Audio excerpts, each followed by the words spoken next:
back, what was it? Yeah, the death of George Floyd, like a few weeks after that, like Mhm. I was heavy into engaging with people on Black Lives Matter and George Floyd and police brutality and all that stuff. And I had to actually remove myself from it because I started to realize the toxic nature of those conversations with certain people on public platforms like that, and just how it was very non-productive.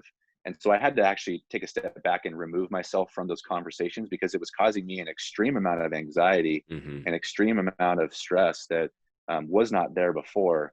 And I recognized that it was coming from that. But during that time, all of my ads, all of the things that were sponsored ads during that time, all of it was political stuff, dude. All of it was Black Lives Matter. All of it was Trump 2020. It was just crazy, dude. It's nuts how well they can target you for what's going on and what you're engaging about. During during when everything first changed too, like you were one of the people that I saw because like we had conversation, we already talked, we had a podcast. I already had an idea how you were like as a person, and then some of the Right. things you were posting, I was like, why is he saying this or why is he saying like that? I would see you post something and it was the opposite of how I was just thinking like at first it was like Black Lives Matter, everything like anything against that is the devil, you know, like I hate you, I want Right. to fight you. I was in that same mentality of like this is bad, attack, attack, attack, attack. And then I just saw certain people post other things and I was like, you were one of the people that I saw and I was like, all right, I've talked to this person. I know how this person thinks. You know, I have a good, you know, a good enough feel of your character. And I was like, all right, well, maybe like there's something that I'm not seeing too. And that's what kind of inspired me to kind of start looking at things on both sides and just at least giving people like having more conversations really has just taught me that things are not always the same. Like the way you might see something may not be the way someone else sees something, and only through talking to each other can you really understand where the balance is. And then you being like you also being a police officer for a certain amount of times, like I really wanted to hear your perspective on this like topic as well too. Yeah, and as a black man from Philly, I want to hear your perspective. And believe me, I want you on my podcast. I haven't gotten around to getting guests back on. I'm still kind of getting back into the groove of things. Um, but you're 100% right, and that was the thing that was probably most stressful for me during that time was the immediate rejection of anything outside the norm for that person's social circle.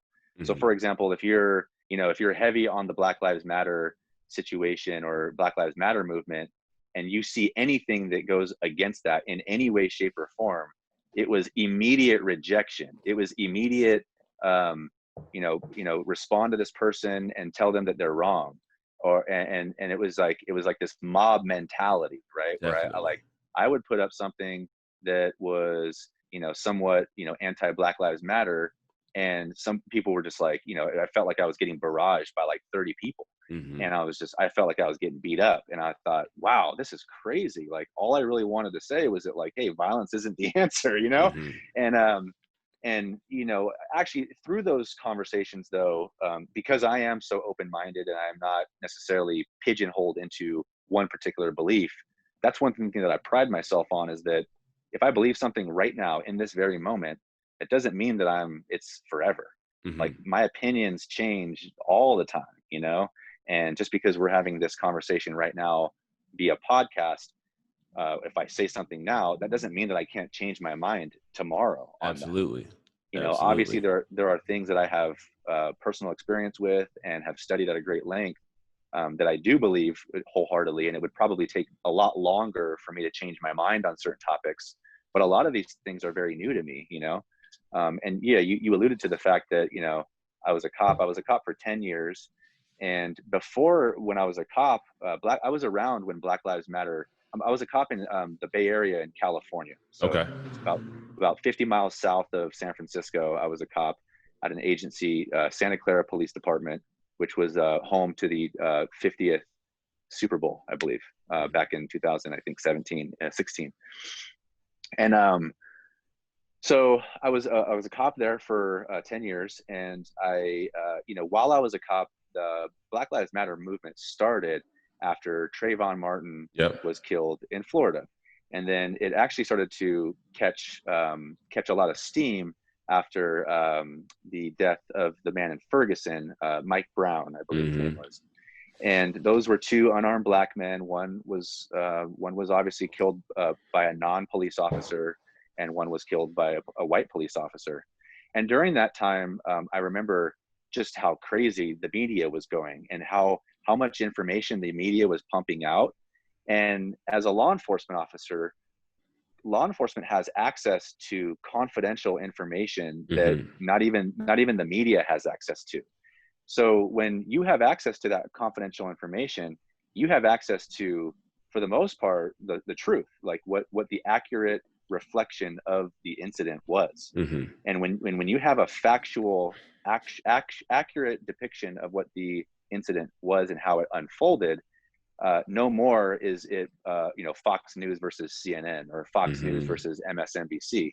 It's not Fox trying to convince you that gun laws are great and, you know what I mean, Black Lives Matter sucks. And it's not the other side saying that, Black Lives Matter movement and all black people are getting killed by white cops. There's none of that. It's just facts, and that's it. So when I was a cop, I actually tuned out the media, because I didn't want anything to affect my job. I didn't want to second guess myself just because I was interacting with a black man, knowing what the media would think of me if I acted a certain way.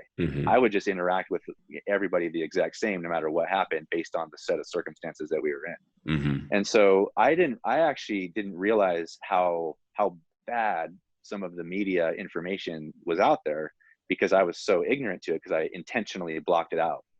So now here, flash forward, 3 years later, I'm 3.5 years outside of law enforcement, and I don't have access to all this information.